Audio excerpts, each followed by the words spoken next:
যে মই ৰাষ্ট্ৰৰ একতা অখণ্ডতা আৰু সুৰক্ষাৰ কাৰণে নিজকে সমৰ্পণ কৰিম আৰু দেশবাসীৰ মাজত এই বাৰ্তা প্ৰেৰণ কৰিবলৈ যত্ন কৰিম।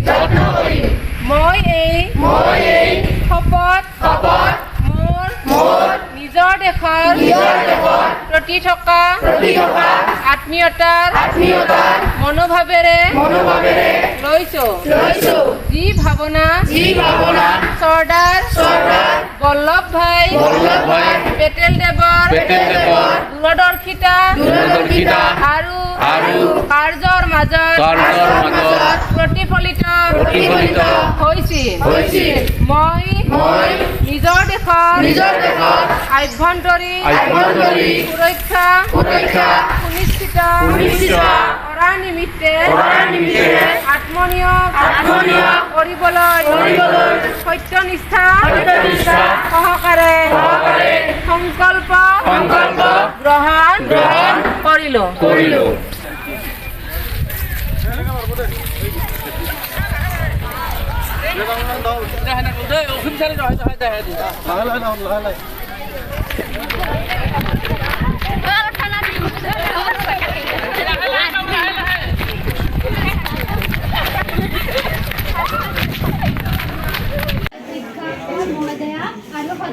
সদনৰ মতে চৰ্দাৰ বল্লভ ভাই পেটেলে একত্ৰিত ভাৰতবৰ্ষৰ উন্নতিৰ ক্ষেত্ৰত অৰিহণা যোগাইছিল। ময়ো সদনৰ সৈতে সুৰ মিলাই কওঁ যে চৰ্দাৰ বল্লভ ভাই পেটেলে একত্ৰিত ভাৰতবৰ্ষৰ উন্নতিৰ ক্ষেত্ৰত অৰিহণা যোগাইছিল। ইংৰাজসকলে যেতিয়া ভাৰতবৰ্ষত ৰাজত্ব কৰিছিল তেতিয়া ভাৰতবৰ্ষটো সৰু সৰু ৰাজ্যত বিভক্ত হৈ আছিল। কিন্তু চৰ্দাৰ বল্লভ ভাই পেটেলে সেই সৰু সৰু ৰাজ্যসমূহ একত্ৰিত কৰি বিশাল ভাৰতবৰ্ষ গঢ়ি তুলিছিল।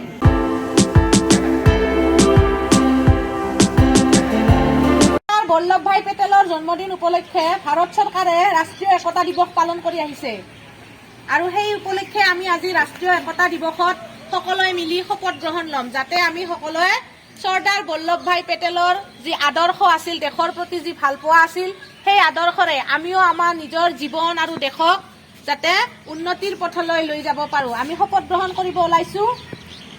মই কৈ যাম, তোমালোকে কৈ যাবা। মই সত্যনিষ্ঠাৰে শপত খাই কওঁ যে মই ৰাষ্ট্ৰৰ একতা অখণ্ডতা আৰু সুৰক্ষাৰ কাৰণে নিজকে সমৰ্পণ কৰিম আৰু দেশবাসীৰ মাজত এই বাৰ্তা প্ৰেৰণ কৰিবলৈ যত্ন কৰিম। মই এই শপত মোৰ নিজৰ দেশৰ প্ৰতি থকা আত্মীয়তাৰ মনোভাৱেৰে লৈছোঁ। যি ভাৱনা চৰ্দাৰ বল্লভ ভাই পেটেল দেৱৰ দূৰদৰ্শিতা আৰু কাৰ্যৰ মাজত প্ৰতিফলিত হৈছিল। মই নিজৰ দেশৰ আভ্যন্তৰীণ সুৰক্ষা সুনিশ্চিত কৰাৰ নিমিত্তে আত্মনিয়োগ কৰিবলৈ সত্যনিষ্ঠা সহকাৰে সংকল্প গ্ৰহণ কৰিলোঁ।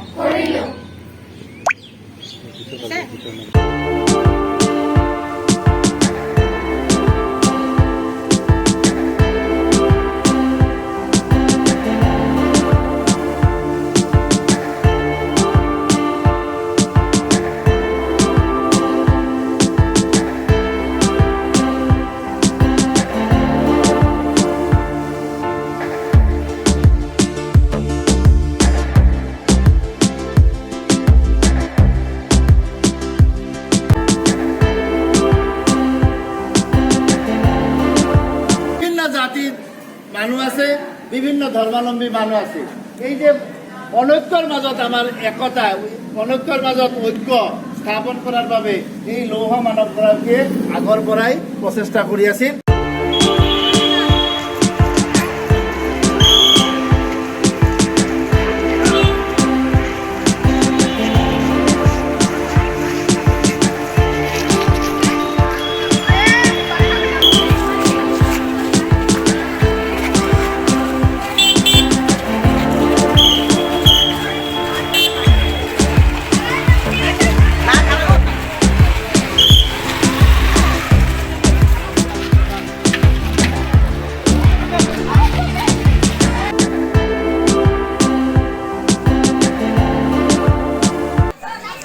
ৰৌমাৰী হাইস্কুলৰ আমাৰ জনাইছোঁ।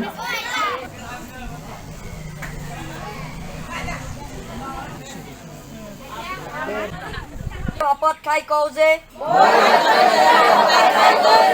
মই ৰাষ্ট্ৰৰ একতা অখণ্ডতা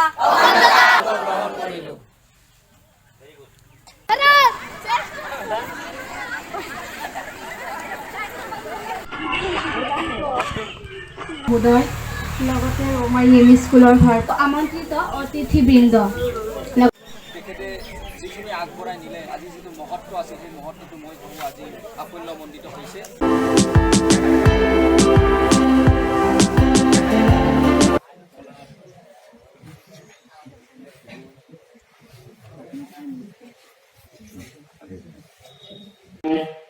মাক আছিল প্ৰবল জন্ম কৰাৰ এগৰাকী মহিলা। তেখেতৰ বিবাহ ১৫ বছৰ বয়সতে হৈছিল। তেখেতে মেট্ৰিক পাছ কৰিছিল ১৮৯৭ চনত, কিন্তু বিবাহ কৰোৱাৰ কেইবছৰৰ পিছতে তেওঁৰ এজন ল'ৰা আৰু এজনী ছোৱালী জন্ম দি তেখেতৰ ঘৈণীয়েকৰ মৃত্যু হৈছিল। এনেদৰে তেওঁৰ জীৱন গাথা আৰম্ভ হৈছিল আৰু ১৯৫০ চনৰ ১৫ ডিচেম্বৰ তাৰিখে তেওঁ গৃহলীলা সম্বৰণ কৰিছিল। এইখিনিবোৰে মই মোৰ সৰু বক্তব্যৰ সামৰণি মাৰিম।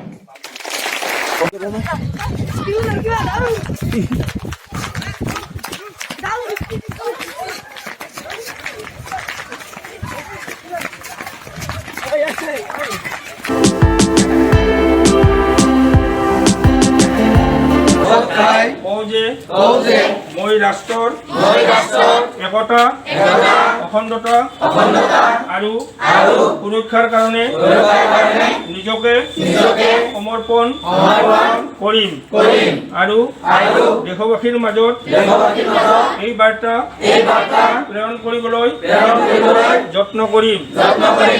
মই এই শপত মোৰ নিজৰ দেশৰ প্ৰতি থকা আত্মীয়তাৰ মনোভাৱেৰে লৈছোঁ। চৰ্দাৰ বল্লভভাই পেটেলৰ দূৰদৰ্শিতা আৰু কাৰ্যৰ মাজত প্ৰতিফলিত হৈছিল। মই নিজৰ দেশৰ আভ্যন্তৰীণ সুৰক্ষা সুনিশ্চিত কৰাৰ নিমিত্তে আত্মনিয়োগ কৰিবলৈ সত্যনিষ্ঠা সহকাৰে সংকল্প গ্ৰহণ কৰিলোঁ।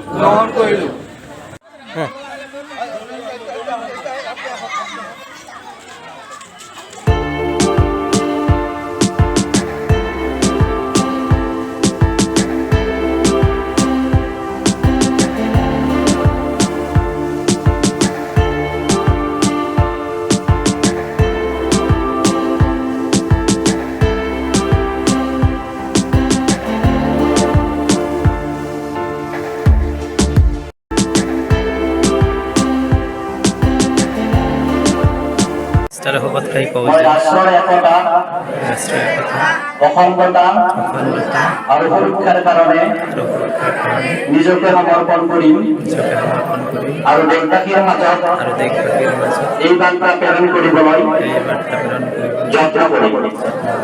মই মোৰ নিজৰ দেশৰ প্ৰতি থকা আত্মীয়তাৰ মনোভাৱেৰে লৈছোঁ। যি ভাৱনা চৰ্দাৰ বল্লভভাই পেটেলৰ দূৰদৰ্শিতা আৰু কাৰ্যৰ মাজত প্ৰতিফলিত হৈছে। মই নিজৰ দেশৰ অভ্যন্তৰীণ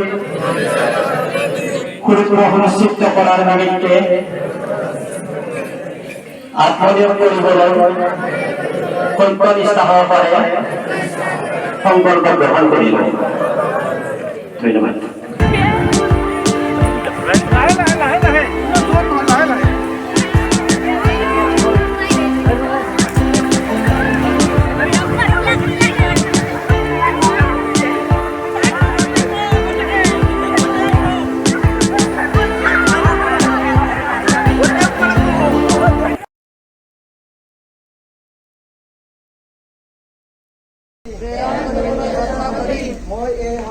মই এই শপত নিজৰ দেশৰ প্ৰতি থকা আত্মীয়তাৰ মনোভাৱেৰে লৈছো। যি ভাৱনাৰ চৰ্দাৰ বল্লভভাই পেটেলদেৱৰ দূৰদৰ্শিতা আৰু কাৰ্যৰ মাজত প্ৰতিফলিত হৈছিল। মই নিজৰ দেশৰ আভ্যন্তৰীণ সুৰক্ষাৰ সুনিশ্চিত কৰাৰ নিমিত্তে আত্মনিয়োগ কৰিবলৈ ঘনিষ্ঠ সহকাৰে সংকল্প গ্ৰহণ কৰিলোঁ।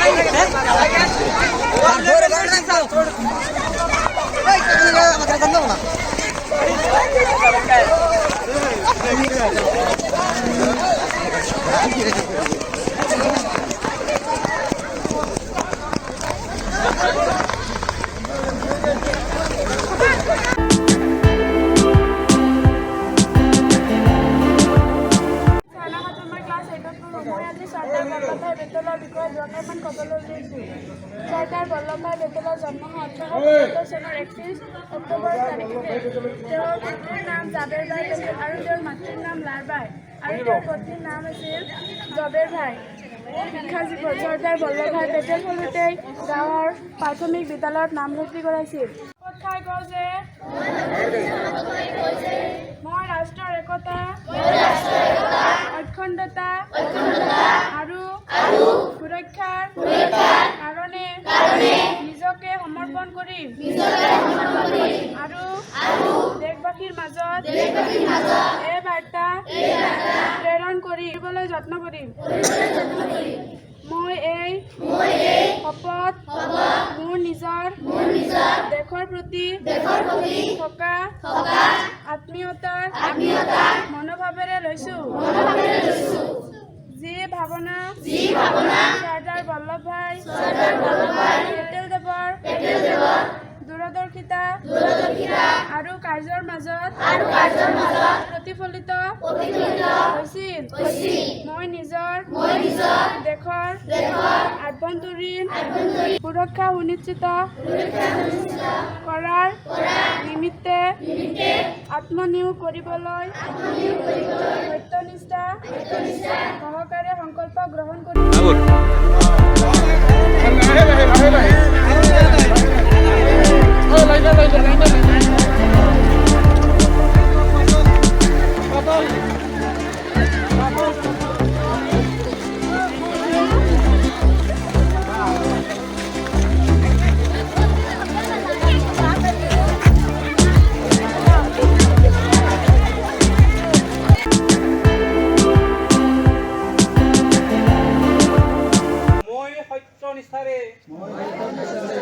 শপত খাই কওঁ যে মই ৰাষ্ট্ৰৰ কাৰণে নিজকে সমৰ্পণ কৰি আৰু দেশবাসীক মাজত এই বাৰ্তা প্ৰেৰণ কৰিবলৈ যত্ন মোৰ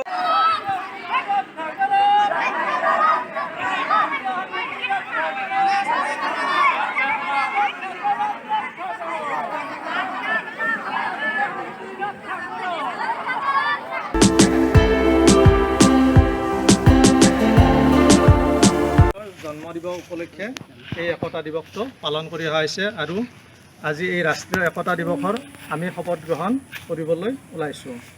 মই কৈ যোৱাৰ লগে লগে তোমালোকে এই শপত বাক্যখিনি কৈ যাবা।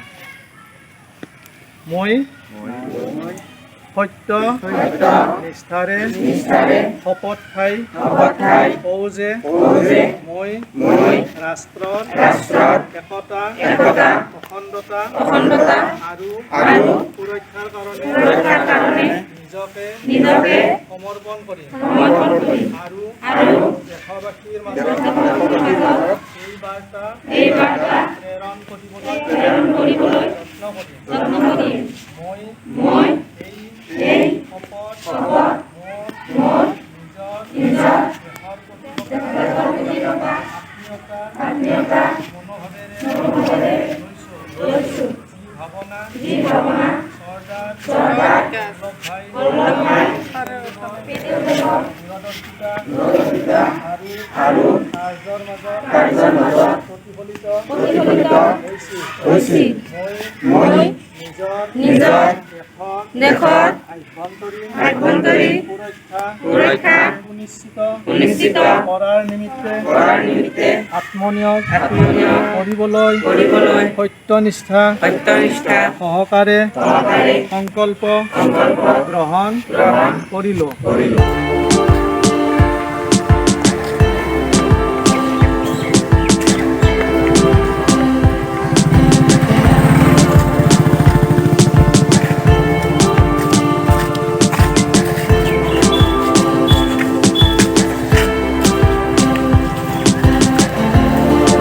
একতা দিৱসৰ প্ৰদৰ্শনী অনুষ্ঠান